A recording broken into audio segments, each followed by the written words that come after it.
Hello আমার ভালোবাসার বন্ধুরা, কেমন আছো সবাই? আশা করি সবাই ভালো আছো।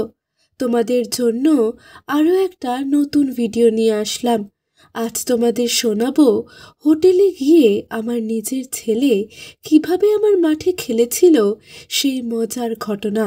বন্ধুরা, ঘটনাটি শুরু করার আগে ছোট্ট একটি অনুরোধ, ভিডিওটি শুরু থেকে শেষ পর্যন্ত দেখুন। আশা করি অনেক মজা পাবেন। আর আমাকে ভালোবেসে থাকলে এখনই আমার চ্যানেলটি সাবস্ক্রাইব করে পাশে থাকা বেল বাটনটি বাজিয়ে দিয়ে আমার সাথেই থাকুন। বন্ধুরা, আমার নাম নবিতা, বয়স ৩৮ বছর। আমি একজন বিধবা মহিলা। আমার স্বামী ওপারে চলে গেছে প্রায় ৮ বছর আগে। আমার একটা ছেলে আছে। ছোটবেলা থেকেই আমার স্বপ্ন ছিল ছেলেটাকে ডাক্তার বানাবো। তাই আমি এই স্বপ্ন পূরণের জন্য নিজের সব কিছু বিসর্জন দিয়ে তাকে পড়াশোনা করাচ্ছি। কিন্তু সুযোগ পেয়ে সেই ছেলেই আমার মাঠে শেষ পর্যন্ত খেলা করবে তা আমি কল্পনাও করিনি। আমি আমার ছেলেকে ডাক্তার বানানোর জন্য শহরের সব থেকে বড় কলেজে ভর্তি করলাম। তারপর থেকেই আমার ছেলে কলেজের হোস্টেলে থাকে আর সেখানে থেকে পড়াশোনা করে। আমি একজন শিক্ষিত মহিলা, তাই ছেলের পড়াশোনার বিষয়ে বেশ ভালোই বুঝি। কিন্তু আমার একার পক্ষে ছেলের পড়াশোনা চালানোর খরচ জোগাড় করা সম্ভব হচ্ছিল না। আমি ছোট একটা কোম্পানিতে চাকরি করি, যা বেতন পাই তা দিয়ে সংসার চালাই আর ছেলের লেখাপড়ার খরচ। আমার ছেলে কয়েকদিন পর পর শুধু টাকা চাইতে লাগলো। একবার বলে পরীক্ষার জন্য টাকা লাগবে, আবার বলে সেমিস্টার ফিজের জন্য টাকা লাগবে। আমি একজন বিধবা মহিলা, এত টাকা আমার পক্ষে জোগাড় করা খুবই কষ্টকর। তাই আমি বাধ্য হয়ে বিভিন্ন হোটেলে গিয়ে কাজ করতাম। কাজ করা মানে তো বুঝতেই পারছো বন্ধুরা, অর্থাৎ পুরুষদের খুশি করতাম। আর একটা পুরুষ মানুষ কোন কাজ করলে বেশি খুশি হয় তা তো তোমরা ভালো করেই বুঝতে পারছো।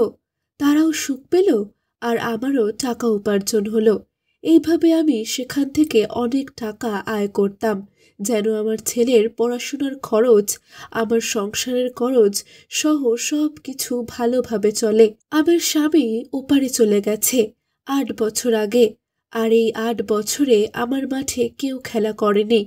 বন্ধুরা, আমি এই কাজ শুরু করার পর স্বামী থাকতে যে সুখটা পেতাম সেই সুখটা এখন আবার পেতে শুরু করলাম। এক কথায় আমার জীবনটা আগের মতো পরিপূর্ণ সুখে ভরে গেল।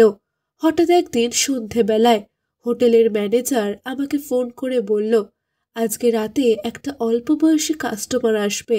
তাকে তুমি যদি খুশি করতে পারো তাহলে তোমাকে আর অন্য কোনো কাস্টমার খুঁজতে হবে না, কারণ ওই ছেলেটা আমাদের এখানে প্রতিদিন আসে। আর যে তাকে পরিপূর্ণ সুখ দিতে পারে তার সাথেই সে প্রতিদিন খেলা করে আর তাকে খুশি হয়ে অনেক টাকা দেয়।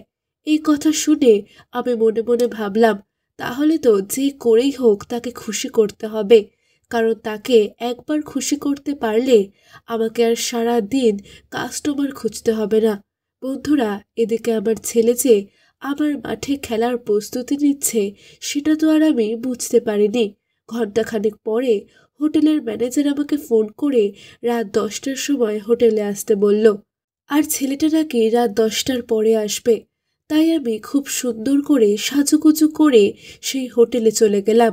আমার পরনে ছিল পাতলা একটা শাড়ি। শাড়ির উপর দিয়ে আমার পেঁপেগুলো স্পষ্ট দেখা যাচ্ছিল, আর আমার পেঁপেগুলোর সাইজ বেশ বড় বড়। আমি আগে থেকে রুমে গিয়ে অপেক্ষা করতে লাগলাম। প্রায় 20 মিনিট পর আমার মাঝে খেলা করার জন্য ছেলেটি চলে আসলো। আমি তখন ঘুমের ভান করে শুয়েছিলাম। ছেলেটা পিছন থেকে এসেই আমার পেঁপেগুলো দলাই মলাই করতে শুরু করলো। এদিকে বিদ্যুৎ না থাকায় রুমের লাইট বন্ধ ছিল, তাই আমি অন্ধকারে ছেলেটির মুখ দেখতে পারছিলাম না। ছেলেটি আস্তে আস্তে করে আমার পেঁপে খেতে শুরু করলো। ওর পেঁপে খাওয়াতে আমি খুব মজা পাচ্ছিলাম। এভাবে এক টানা ছেলেটি প্রায় 15 মিনিট আমার পেঁপে খেলো। তারপর সে আমার কাপড় সরিয়ে আস্তে আস্তে করে সম্পূর্ণ উন্মুক্ত করে ফেললো। আর আমার মাঠে মুখ দিয়ে মধু খেতে লাগলো। আমি তখন আর সহ্য করতে পারছিলাম না, তাই অনেক জোরে জড়িয়ে ধরলাম। ছেলেটি তখন ওর খেলোয়াড়টা হাত দিয়ে ধরে আমার মাঠে নামিয়ে দিল আর জোরে জোরে খেলতে লাগলো। ওর খেলায় আমি অসম্ভব সুখ পাচ্ছিলাম। এর মধ্যেই হঠাৎ করে বিদ্যুৎ চলে আসলো। আমি তখন ছেলেটির মুখের দিকে তাকিয়ে অবাক হয়ে গেলাম। আমি যেন আমার চোখে বিশ্বাস করতে পারছি না, কারণ আমার নিজের ছেলে আমার মাঠে খেলা করছে। আমি এখন কি করব কিছুই ভেবে পাচ্ছিলাম না।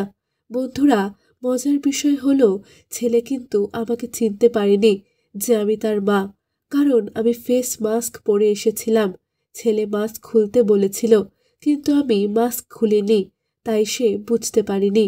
বন্ধুরা, এদিকে আমার ছেলে তার সমস্ত শক্তি দিয়ে আমার মাঠে খেলেই চলেছে।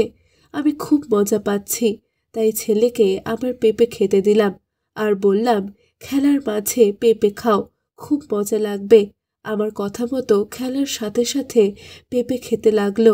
এভাবে একটানা 30 মিনিট মাঠে খেলা করে ছেলে শান্ত হলো। সেই রাতে ছেলে আমার মাঠে 4 বার খেলা করেছিল।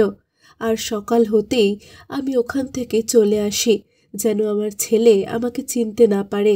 আমার ছেলের খেলোয়াড়ের মতো এত বড় আর শক্তিশালী খেলোয়াড় আমি জীবনেও দেখিনি। তারপর থেকে আমার যখনই খেলতে ইচ্ছা করত, আমি তখনই ম্যানেজারকে দিয়ে ছেলেকে কল করাতাম আর ফেস মাস্ক পরে ছেলের সাথে খেলা করে নিজের সব চাহিদা মিটিয়ে নিতাম। একদিন ছেলের সাথে ছেলের বন্ধুও আমার মাঠে খেলা করেছিল। সেই ঘটনা আগামী পর্বে শোনাবো। বন্ধুরা, আজ এ পর্যন্তই। এরকম সুন্দর সুন্দর সব ঘটনা শুনতে আর ভিডিও পেতে এখনই আমার চ্যানেলটি সাবস্ক্রাইব করে নাও। আর আমাকে ভালোবেসে থাকলে এখনই ভিডিওটিতে একটা লাইক ও শেয়ার দিয়ে দাও। আর হ্যাঁ, তোমার মনটা যদি ভালো থাকে তাহলে অবশ্যই কমেন্ট করে জানাও। বন্ধুরা, আগামী পর্বে কেমন গল্প শুনতে চাও সেটা জানাতে ভুলে যেও না কিন্তু। এতক্ষণ আমার সাথে থাকার জন্য তোমাদের অসংখ্য ধন্যবাদ। সবাই ভালো থাকো, সুস্থ থাকো।